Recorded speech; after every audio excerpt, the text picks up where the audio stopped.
So the news is that Trump wants to declassify the UFO files. And it's interesting because it's happening right in the middle of the Epstein scandal.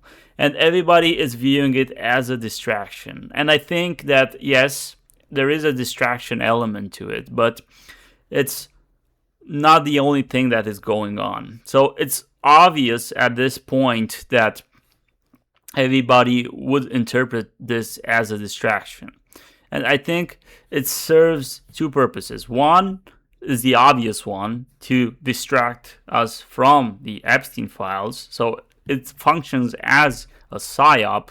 But on the other hand, the narrative, which will be presented to us probably, I don't know the nature of the files that will be disclosed. Probably, to my mind, is going to be something relatively tame. It's not going to be like what aliens are and what they're doing, if they're like interdimensional and if they are farming us or something like that.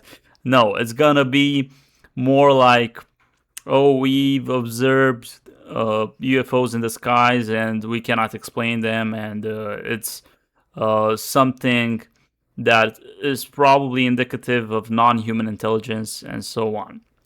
Probably, maybe they will also talk about the fact that they actually have craft in their possession and that they are in a race against China and Russia to reverse engineer it. Probably. That's my guess.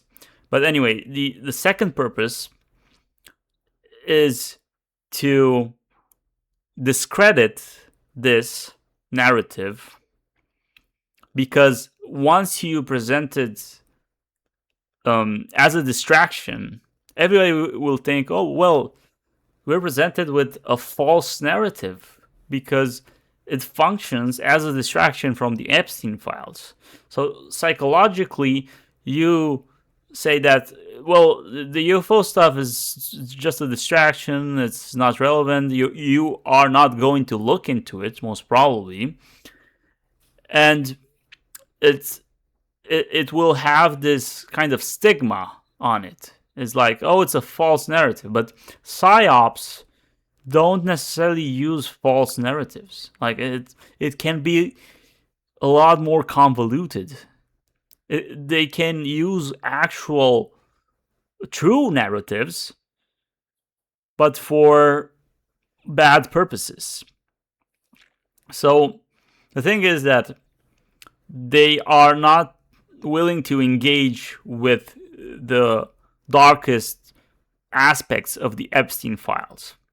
So in my video, the Epstein paradigm shift, I mentioned that email which talked about George Bush Sr., who raped a guy who had his feet cut off, and then he witnessed satanic rituals on a yacht, and babies being dismembered, and then their feces being eaten. And I tried to research that email. I tried to go to the archive and type in some keywords to find it again, and it's not there anymore. So I think they removed it. So I think that the worst part of the Epstein scandal is this satanic stuff that is happening within the elite circles. And it's not necessarily from the Epstein files that we see this, though we see the, let's say, the code words, and we had that witness talk about it, and we see also the sexual stuff and the fact that these people like torture and so on. But the thing that is more indicative of this satanic stuff going on is actually witnesses or survivors who talked about this. So there's this guy called Alondra Markman. You can go and search him on YouTube. He is a survivor from a satanic ring, from a satanic cult. He was raised into the cult. His mom was a prostitute, and he was used to kill other kids. They were doing kids fights, like death matches. And then when he reached puberty, he was used to breed with a lot of girls, women, and the reason for that is because he was Jewish. I think it was 90% Ashkenazi, and the cult people identified him as having a direct connection with the bloodline of King Solomon, which sounds absurd, but that's the claim of this guy. And I really recommend you go and watch the interview. Maybe I will link it in the description. And he claims that there are monasteries, satanic monasteries, where this kind of stuff happens, and that a lot of politicians, famous people, and so on, they all participate into this. And he mentions a woman from Seattle who was like a philanthropist, who was one of the higher-ups in that organization. And I did some research, like who's the most famous philanthropist from Seattle, and guess who showed up? Melinda Gates. Yeah. So you have this satanic aspect, which is connected to Epstein, because the guy says that he also met Epstein, but Epstein was more successful than him, and he was better trained and more talented, and he actually went through the process better than he did, and this is why he had his own island and everything. And so we are dealing with cults, basically. I know this sounds like peak Alex Jones, but I think he was onto something. Like today, he sold out most probably, but I think he was up to something back then. So we have the worst part of the Epstein files, which is not being disclosed properly because everybody is implicated, most probably. And then you have the desperate attempt to cover this up with the Pam Bondi hearing, where she basically didn't answer any relevant question on Epstein. And it was pathetic. But Trump said, oh, it's the best performance ever, or something like that. He was praising her. And it's like they're delusional. They don't see what's going on. They're trying to cling to anything. So this UFO stuff functions as a distraction, but it also functions as a way to put more stigma on the UFO topic. So I'm making this video because what I want to say is that we should not fall into the trap where we just go, oh, everything is a distraction. Oh, so we should discard that topic and we should focus only on this. No, both things can be true at the same time. Both things can be relevant at the same time. And most probably there is a connection between Epstein and UFOs, as I said in my previous video. Because the witnesses talk about that. Like you have Juliette Bryant, who claims that she saw Epstein shapeshift, and then that she saw a UFO and she woke up in a lab and they performed some kind of surgery on her.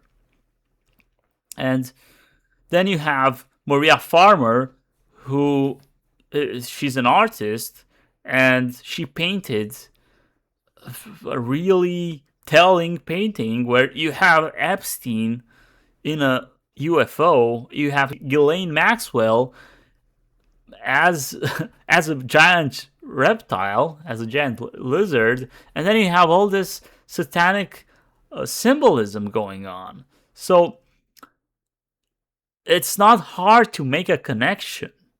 Like the victims, they are telling us that, and it's not hard to make a connection also between UFOs and the more spiritual stuff, because uh, if you study UFOs, you you arrive to spirituality. It's not only nuts and bolts. It's not just craft. It's not technology. It's not probably is not aliens from out of space. Maybe, I mean, it can be that, but it's not only that. So you will find like the work of Jacques Vallée, who worked on Project Blue Book, and he basically suggests that we are dealing with an interdimensional phenomenon, and that these beings are interdimensional because they seem to defy the logic of the physical world, both the craft and the beings themselves, like the way they behave, the abilities they have, and the way they present themselves to people who, when they're abducted, it's almost as if they feel this dreamlike quality of the beings. And you have telepathy every single time when someone encounters an alien. You have the telepathic element, telepathic communication to it. So there's that. There's the underground bases, which you can connect to Epstein as well, to Zorro Ranch, to the labs, and to the positioning of the ranch, which is like close to the Los Alamos lab, and also it's in New Mexico, so it's relatively close to Dulce, where the claim is that there are underground alien bases. And then you're also close to Roswell. But anyway, so you can make a connection between Epstein and UFOs and the supernatural or the spiritual. You can make that. And because it's there, like if you do the research, you'll find that these things are connected. So do not get stuck in this idea that only one topic is relevant. Do not get stuck in this idea that everything is a psyop, despite the fact that, yeah, it can be.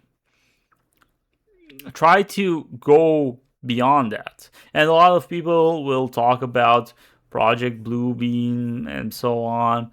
And I haven't researched that topic necessarily that much, but on the surface, it's not something which I would say is necessarily plausible. But I know of some other projects that haven't been implemented by the CIA. Like there was this project which wanted to influence the politics of Cuba with a giant hologram of Jesus who would tell the people that they should not follow Fidel Castro or something like that. And of course, it didn't happen. So Project Bluebeam, for the people who don't know it, it's like this idea that the government will project UFOs in the sky and they will claim that an UFO invasion, an alien invasion will happen so that we should unite, and then there will be a formation of a world government. I don't know if that's something plausible, like if that's a plan. But also, if that is true, it doesn't contradict the fact that UFOs are real. Again, like if they're using it as a psyop, it doesn't mean that the narrative itself or the elements of the narrative aren't real. And this is an important point because the evidence for UFOs, if you really go deep into the research, are plenty, and they're in plain sight. Like disclosure already happened, but you haven't been paying attention. Like you have all the information you need out there, and it has been out there for decades. It's not just from David Grush from 2023. It's been, well, longer than that, way longer than that. And you just have to do the research. You just have to go and read about the cases. Like I'm here in Romania, and there are books which document hundreds and hundreds of cases, and every country has a lot of cases of UFO sighting or abduction cases, like contact. And the information is out there. It's just not confirmed. The only problem is that, well, you have like someone like Obama who said that, yes, aliens are real. And he said that, and then he said that, but they're not in Area 51. And then he backtracked and he said, oh no, I was referring to the fact that the universe is vast, and of course we have aliens in the vast universe, which is this vague talking point used by people like Neil deGrasse Tyson, or the clerics and the priests of the religion of science. And this is my message. My message is you can have psyops. The narratives aren't necessarily false, but they can be used to distract from one another. That's definitely the case. And that has been going on for a long time.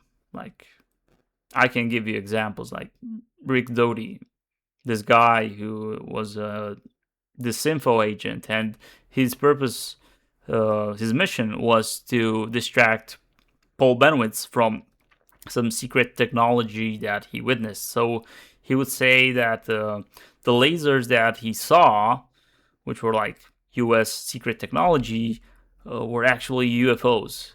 And that made Paul Benowitz go crazy, basically. So you have cases like this. Of course you do. But ultimately, you see that the narratives that are used are not necessarily false. They're false in the context. Like they're lies in specific context, or they have a certain detrimental purpose in a certain context, but they are not false in an absolute sense. So my advice to you is to research both the Epstein files and the UFOs and any other topic that is presented as a psyop. If you see on the internet, oh, this is a psyop, this other thing is a psyop, well, you should research that. Like, you should not superficially claim that everything is a psyop and then think that it's something false. Just do that. And yeah, I'm very curious about the content that's going to be declassified. I don't know if it's going to be something very deep. Probably not. Probably it's going to be handled like the Epstein files have been handled. You give to the public a certain amount of information, which is not going to produce a total paradigm shift, and you will still cover up part of it. You will just show the surface of what's going on. And yeah, it's interesting because for the first time, while scrolling on Facebook, a post by the Telegraph appeared, and I saw the name of Nick Pope pop up there. So it's interesting that Nick Pope, who used to work for the UK government to basically gatekeep any information about UFOs, he would go on television and say, well, this is just like UFOs can be explained by prosaic means. So most of UFOs are like weather balloons or airplanes or helicopters mistaken for UFOs, and this is like the purpose of Arrow and other agencies, which they claim to observe unusual aerial phenomena, and they then like say, oh, 99% of what we are seeing, which is thought to be UFOs or extraterrestrial craft, is actually planes and weather balloons. And well, there's this 1% which cannot actually be explained. But we don't care about that. No, like we don't consider that. It's just like we put it in a gray box and we just ignore it. And yeah, so it's the first time that I see Nick Pope like that, like a post, because he used to work for the government in that role, and then he shifted when he quit the job, and is now like telling the truth about what his job was and what he thinks is real.